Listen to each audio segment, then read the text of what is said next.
8 বছর আগে আমারও বিয়ের শখ জাগছিল। তো তাই নাকি? তো তোরা পুরুষ, আমি কি পুরুষ না রে? যাই হোক, তো থাম। তো আমি, আমার আব্বা একটা মাদ্রাসার প্রিন্সিপাল, একটা বড় মাদ্রাসার আমার আব্বার প্রিন্সিপাল। আল্লাহর রহমতে আমার আব্বাও হাফেজ, আমিও হাফেজ। আমার আব্বা দাওরাই হাদিস পর্যন্ত পড়েছে, আমিও পড়েছি। একই মাদ্রাসায় প্রায় 9 বছর আমরা পড়াশোনা করেছি। তো আমার আব্বা একই টাইমে বড় একটা মাদ্রাসার প্রিন্সিপাল, মুহতামিম, প্রধান। একই টাইমে আমার আব্বা একটা বড় মসজিদের খতিব এবং ইমাম, আলহামদুলিল্লাহ। তা আমার আব্বা একটু গভীর জ্ঞানের মানুষ, কথা বলে কম, কাজ করে বেশি। তা আমি আব্বার সামনে গিয়ে বসে আছি, ভাবছি শালা কিভাবে বলবো বিয়ে করবো। আহা, হ্যাঁ সত্য, আমার আব্বা তো শুনেই ফেলবে ওয়াজ কালকে, আল্লাহ জানে। তা আব্বাকে বলবো, কিন্তু আমরা কিন্তু আব্বাদেরকে বলতে চাই যে আব্বা একটা বউ লাগবে, কিন্তু সাহস আর সম্মানে কুলায় না যুবক ভাইরা। তো যাই হোক, অনেক লজ্জা টজ্জা কাটিয়ে আব্বাকে বললাম যে আব্বা, আমার মন বলছে আমার একটা বিয়ে করা দরকার। এভাবেই বলেছি যে আমার বিয়ে করা দরকার বলে আমি মনে করছি। তো আমার আব্বা শোনার পরে আমার দিক তাকায় আছে,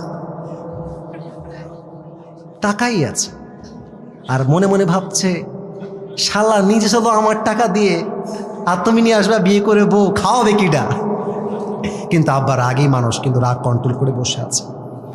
তো আব্বা বলল যে আব্বা শোনো, আমি আবার আমার ক্লাসে এবং পুরো মাদ্রাসায় 1 নাম্বার ছাত্র ছিলাম। এটা কিন্তু শো অফ করে কী লাভ?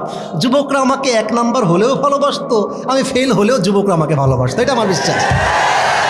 তো আমি আমার ক্লাসেও 1 নাম্বার ছিলাম, পুরো মাদ্রাসাতেই আমি 1 নাম্বার ছাত্র ছিলাম। তা আব্বা বলছে তোমার কিন্তু মেধা ভালো আব্বা, তুমি কিন্তু জীবনে অনেক ভালো কিছু করবা। তো তুমি যদি এখন বিয়ে করো, তুমি তো মেয়ে মানুষের বাহিরের রূপ দেখেছো, ভেতরের রূপটা তুমি দেখো নাই আব্বা, একটু অপেক্ষা করো।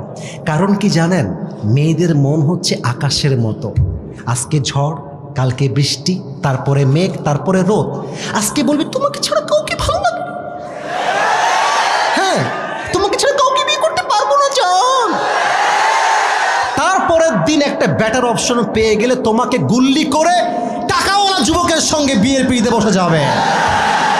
মেয়েদের মন পাল্টাইতে সময় লাগে না ভাইজান।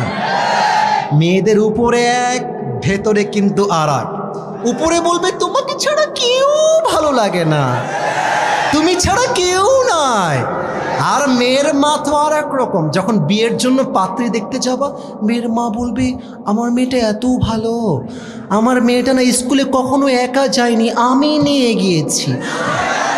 আমার মেয়ে না কলেজেও একা যায়নি, আমি নিয়ে গিয়েছি। আমার মেয়েটা একদম মাসুম, দুধে ধোয়া তুলসী পাতা।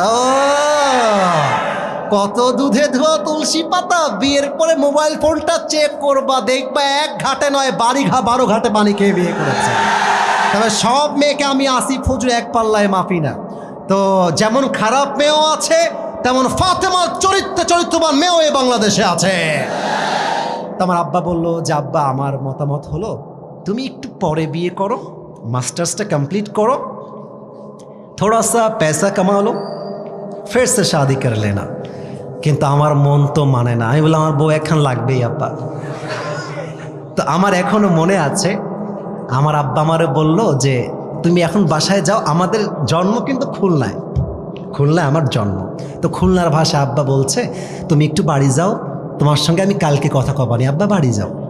তো বাসায় আসছি, ওই দিক থেকে আমার আব্বা আমার মাকে কল দেবো, তোমার ছেলে টাল হয়ে গেছে, ওর তার ছিঁড়ে গেছে, ওকে একটু বুঝাই বলো। বাসায় ঢুকে দেখছি আমার মা অ্যাকশনের মুডে চলে আসছে। কিরে তোর আব্বাকে কি বলছিস তুই? আমি বলছি কি বলে, আমি কিছু বলি নাই তো। আরে কিছু বলি নাই। বলছে ও বিয়ে করতে চাও, নিজের পকেটে নাই 1 পয়সা, তুমি খাওয়াবা তোমার বউকে নিয়ে এসে।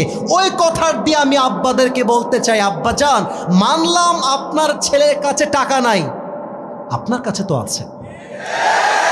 আপনি বলবেন যে আব্বা তুই বিয়ে কর, কিন্তু তুই সেই মেয়েকে বিয়ে করবি যেই মেয়ে তোর সঙ্গে BMW-তে নয় সাইকেলে করে ঘুরতে চায়, যেই মেয়েটা তোর ঘরে এসে গরুর গোস্ত নয় ডাল ভাত খেয়ে থাকতে চায়। আরে তুই সেই মেয়েকে বিয়ে করবি, গোস্ত হবে 2 পিস, তুই খাবি 1 পিস, তোর বউ খাবে 1 piece. That is the solution যুবক ভাইরা আমার, বলো। আর মেয়ের বাবা যদি বলে, বাবা তুমি আমার জামাই হও, আমি জানি তোমার টাকা পয়সা কম, তো তুমি এক কাজ করো, তুমি আমার মেয়েকে বিয়ে করে নিয়ে যাও, যতক্ষণ পর্যন্ত তুমি চাকরি না পাবা, ব্যবসায় সফল না হবা, আমার মেয়ে, প্লিজ লিসেন টু মি, শুনবেন, আমার মেয়ে আমার ছিল, আমার খেত আমারই থাকবে। তুমি তোমার বাবার ছেলে, বাবার ছেলেই ছিলা, বাবার ছেলেই থাকবে। আমার মেয়ে আমার ঘরে খেত, আমার টাকায় চলতো, আমার টাকাতেই চলবে। কিন্তু আব্বা তোমরা পার্কে গিয়ে ডেটিং না করে বাসর ঘরের মাধ্যমে ভালোবাসা শুরু করে দাও। লাভ কি দেখেন, লাভ কি দেখেন, মেয়েটার হালাল বিয়েটাও হয়ে গেল, যুবকটার উপরে টাকারও চাপ আসলো না।